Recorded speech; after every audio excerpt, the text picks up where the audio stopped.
अरे अरे हेकुला तरह ना खा जाला रे मोर जइबे। चुप रह, गाड़ी से मत मारा दे। ताकि मैं तो कम से कम भगवान ई तक कहिए जे दीमन घर के पैसेंजर हा। जा जा काम कर जा। मर जा कब मन ले बड़े हमार बात जन मन बे कर अपने मन का सुधरी है ना भाई तनी धीरे मने हमरो ख्याल रखा। आधा के खोआ फल और आधा के मेवा बनाओ। हाँ वो तो हम फाड़ दे, लेकिन अब हमरो ख्याल रखा। जो स्पीड चला था बुझाता कि बची कि ना। चिंता मत करी, तो रोज का बिजनेस बा। रोज 2-2 किलो आइए जाला। तो काम कर बेटाई आज न मिलते कल खाली है। अच्छा ठीक बा।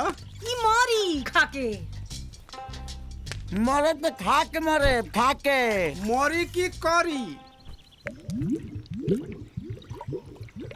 गुड़गुड़ाता कारे माई लागत हमारा नारा ठीक नहीं है। एक काम करेगी इनके जाता नहीं इनकमिंग ज्यादा हो गई बा और तुम को क्या रहल बानी है सब तन देखत रही है गोधना पर विश्वास नहीं है हमरा। अरे भगवान ये तो कहत रही हो।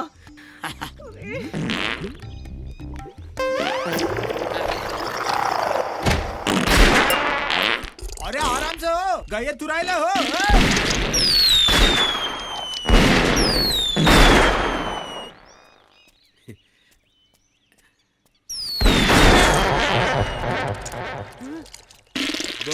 भाई आराम से सरकार के योजना उड़ाइबा का। रख जा हो गई लावता नहीं। अच्छा अब माल तैयार बा, लखा ला फिर से निकाल दा।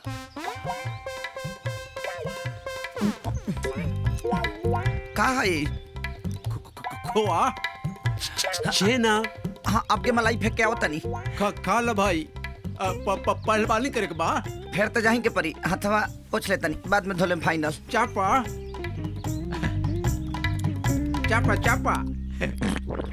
काहे रुक गईला? ले ला। आज रोक हम आवता नहीं। अरे अंदर ले ला।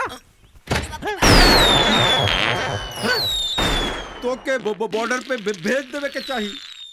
चाइना पाकिस्तान दोनों खत्म।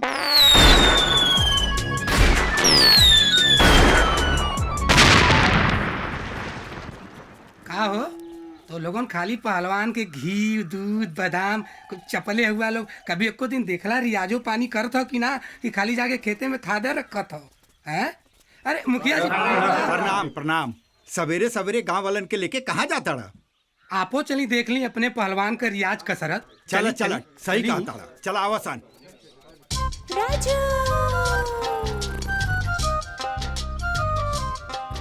देखा मुखिया जी तोहार पहलवान ये घोड़ा बेच के सुतत बा है जगह रे करके।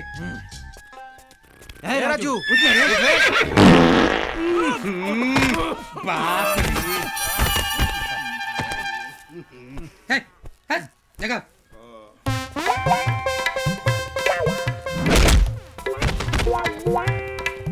जगह तू बत्ती चला है जो है तो बाप रे। आइए दादा ऐसा पादा था आधा पंचायत तो यही तरह बेहोश हो जाए। अरे फूलवा छिड़क देता तई खुशबू आ जात। अरे रह जा भगवान पे चढ़ाए खातिर। अरे जियबा तब ना भगवान पे चढ़ीबा छिड़का।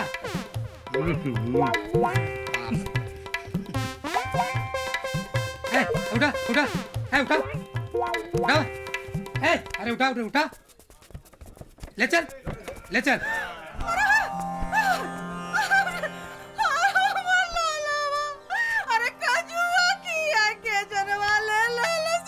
चुप रहा भौजी मरल ना हो जिंदा हो। ऐसा ही पदार्थ पाती ना तो हमनी के तो जरूर मर जाब। का खिया दो लेकरा के? अरे हम का खिया दले भैया हम तो खाली दूध रोटी अपने बचवा के खिया के अपने बचवा का हजमा ठीक कैले रहली। रवा लोगन काजू किशमिश मुनक्का बादाम खिया के हमारे बात। अच्छा ठीक हो चुप रहा ले चला ती मेहनत करवाईला कुल पच जाई हाजमा सही हो जाई। ले चल चला बचवा अरे उठ करे चला ले चल। अरे कहाँ का खीर बादाम खा के है चला इन्हें सुता दे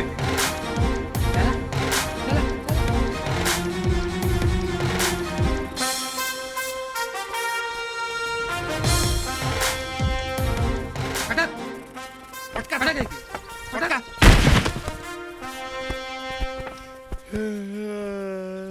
राम हो रहा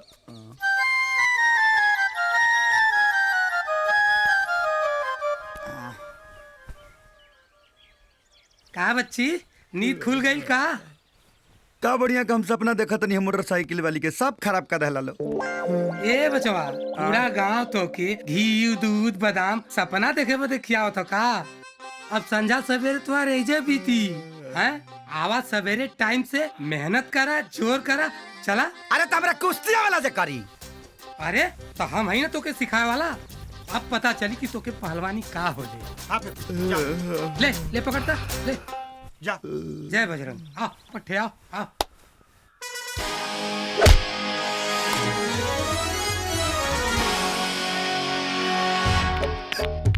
धनिया में से जोड़ लगाई है। रात भर पेट छरल बा हमर। रात भर मैदान कैले बनी। तारा लोगन किशमिश और छोड़ा दोनों लोकल दुकान के खिया देता रहा। पेट खराब हो जाता। आराम से दाबो ना तो मार दे पलांटी पैटावे में। चल दो बार लौकत लेकिन फूल नहीं खलौकत। समझ में नहीं खवत कि हम ओकर पीछा करी कि अखाड़ा लड़ी। पीछा बाद में करिए। पीछू देखा वो मुखिया जी और फेकू चचावत रे। चल चालू कर कसरत। 404 406 407 409 411। अरे मुखिया जी प्रणाम। ई का भाई 404 405 407 इतना कसरत कर लिए ले पर पसीना तो तोके होते नहीं खे। काजू नकली खिया देते इन लोग लेकिन तब वो आइल बा। हाई कहा हाई आई पसेना नहीं हा। एक लोटा ठीक बा बेटा लागल रहा कस के लागल रहा एकदम गरम है ना चाप के। कितना में रहे? कितना में? 407 पर ली है। 408 409 410 लागल रहा। 412 22 कर घबरा गई। 424 406।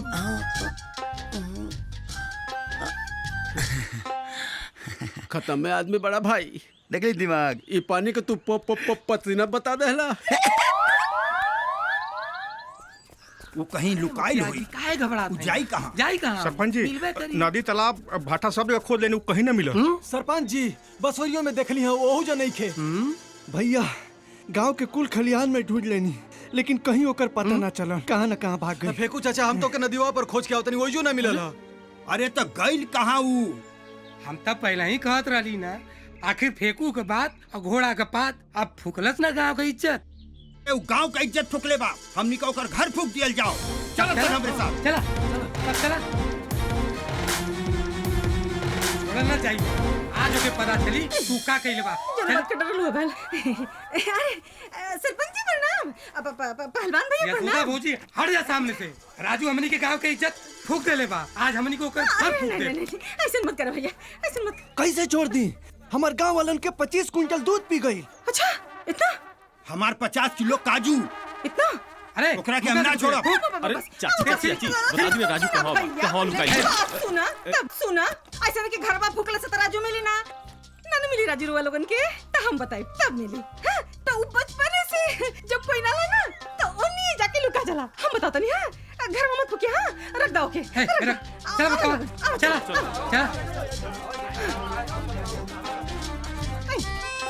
हम बताते हैं। हेलो आराम से आराम से।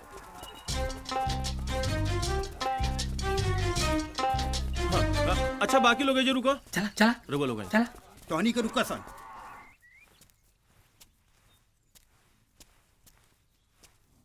राजू राजू बेटा राजू हम आई आ तोरे बदे कुछ खाए के लिए आयल है बेटा। गाँव वाला लोग चल गई। हाँ गइलन। यही हमारा राजू नाम थोड़ी बा। मास्टर आदमी है मैं मास्टर। दिमाग के भंडार अब्दुल कलाम के सेकंड से घुसुर जाला। देखो घो न लगे। भाई हम काले रहने के दंगल के दिन है। राजू बोल दंगल के दिन बोल। तैयार रहे लड़े खाती। त यहाँ का होत रहल? भूसावा में गए यहाँ कसरत करे। डीप सब निमन मार ली ले भूसावा में। चल गांव वाला इंतजार करो तने सन। चल चल चला आवा चल। को देखो तरा जा मने करता तो काजू खाए के रहे। पेट हमार ठीक नहीं खे नारा उसकल बा। चल आ खैले बड़ा काजू तो जा। चल चल मने करता चला बचवा चला। कुश्ती लड़ी। भगवान रक्षा करो।